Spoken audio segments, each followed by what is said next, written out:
సమాజాన్ని ధార్మికంగా ఆధ్యాత్మికంగా తన రచనలతో ప్రభావితం చేసిన గొప్ప శివజ్ఞాన కవి తమిళ భక్తజ్ఞాని శ్రీ జ్ఞానసంబంధుడు. ఒకసారి ఒక మహాకార్యం సాధించడానికై బయలుదేరుతుండగా కొందరు మంచి ముహూర్తం చూసుకుని బయలుదేరారా అని అడిగారు.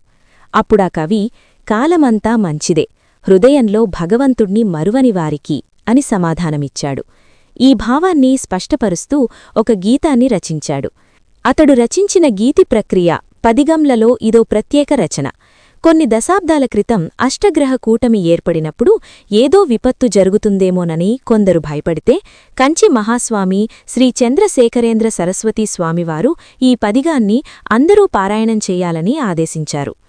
ఇవాళ అష్టమి, రేపు నవమి, ఇది మంచిది, ఇది కాదు అనే వాక్యాలను నమ్మే ప్రజలు నీలోనే పరమాత్మ ఉన్నాడు, బాగా విచారిస్తే నీ అసలు స్వరూపం ఆ పరమాత్మే అనే శాస్త్రవాక్యాన్ని ఎందుకు విశ్వసించరు అని ఆదిశంకరులు ప్రశ్నించారు. కాలంలో ప్రతి అంశమూ మంచిదే. మనలో సత్సంకల్పం, సదాలోచన, భగవంతుడిపై ప్రేమ, సర్వజనహితాన్ని ఆకాంక్షించే సహృదయం ఉంటే ప్రతి కాలమూ అనుకూలమే. ఒక వర్ణానికి మేలు చేస్తాను అనే నాయకుల భావం సంకుచితమే.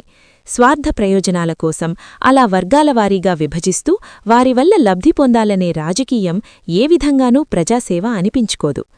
సర్వజనహితంలో తమహితమూ ఉంటుంది, కాని కేవలం తమహితంలో సర్వుల హితం ఉండదు. అందుకే విశాలమైన భావం అటు నాయకులకు, ఇటు అనుచరులకు, ప్రజలకు అవసరం. నిర్మల హృదయంతో, ధర్మనిష్ఠతో సర్వశక్తిమంతుడైన భగవంతుడిపై భారం ముంచి కృషి చేసేవారు దుర్విధిని జయించగలరని పురాణవాంగ్మయం అనేక వృత్తాంతాలతో బోధించింది.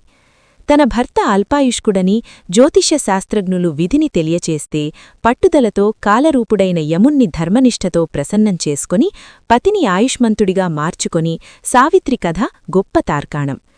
తాను అల్పాయుష్కుడని తెలిసిన మార్కండేయుడు అలాంటి పట్టుదలతోనే కల్పాంత చిరంజీవి అయ్యాడు. అందరికీ భద్రత కలిగిన జీవితం, ఎవరి మానానవారే బతకనిచ్చే శాంతి, ఒకరివల్ల ఒకరికి చేటులేని రక్షణ, సమాజంలోని అన్ని వర్గాలవారికి స్వస్థత, స్వచ్ఛత, జలవనరులు, ఆహారపుష్టి, సక్రమంగా నడిచే ప్రభుత్వ వ్యవస్థలు, అసహాయులకు, పేదలకు అండదండలు, ఇబ్బందిలేని మార్గాలు ఇవన్నీ సమకూర్చగలిగిన నాయకత్వాన్ని అర్థం చేసుకునే ప్రజలు ఉన్న దేశానికి తప్పకుండా సుపరిపాలన ప్రాప్తిస్తుంది. అలాంటి పాలన ద్వారా సర్వమానవాళికి మేలు కలగాలనే శుభాకాంక్ష నేతలకు, అలాంటి నేతలే మనకు కావాలనే శుభకామన ప్రజలకు ఉండాలి.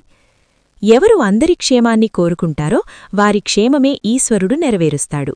ఎందుకంటే ఇతడు బాగుంటే అందరూ బాగుంటారు కనుక ఇతడి బాగునే ముందందిస్తాడు. తన స్వార్థమే కోరుకునేవాడి ప్రార్థన, ఆకాంక్ష త్వరగా నెరవేరవు. కాలం మలుపు తిరిగే వేళ నూతన సంవత్సరం స్వాగతిస్తున్నప్పుడు గతంలోని తీపి, చేదు సంఘటనలు జ్ఞాపకాలుగా మదిపొరల్లో సర్దుకుంటూ కొత్త ఆశలతో కొత్త ఏడాది వైపు దృష్టిని సారిస్తాం. మధుర జ్ఞాపకాలు మరింట ఉత్సాహమిస్తిరి, చేదు గురుతులు జాగ్రత్తపడే పాఠాలవుతాయి. మంచి రోజులు తనకు, తన వారికీ కాక అందరికీ రావాలనే శుభాకాంక్షలను సర్వేశ్వరుడు సఫలం చెయ్యాలని ప్రార్థిద్దాం. ఇలాంటి మరిన్ని ఆసక్తికరమైన విషయాలు తప్పక వీక్షించడానికి ఈ పేజీని ఫాలో అవ్వండి. అలాగే ఈ పేజీని లైక్ చేసి మీ స్నేహితులకు, బంధువులకు, శ్రేయోభిలాషులకు, కుటుంబ సభ్యులకు మరియు మీకు తెలిసిన వారందరికీ కూడా షేర్ చేయండి. Daily wish. ఆధ్యాత్మికం ఆనందం.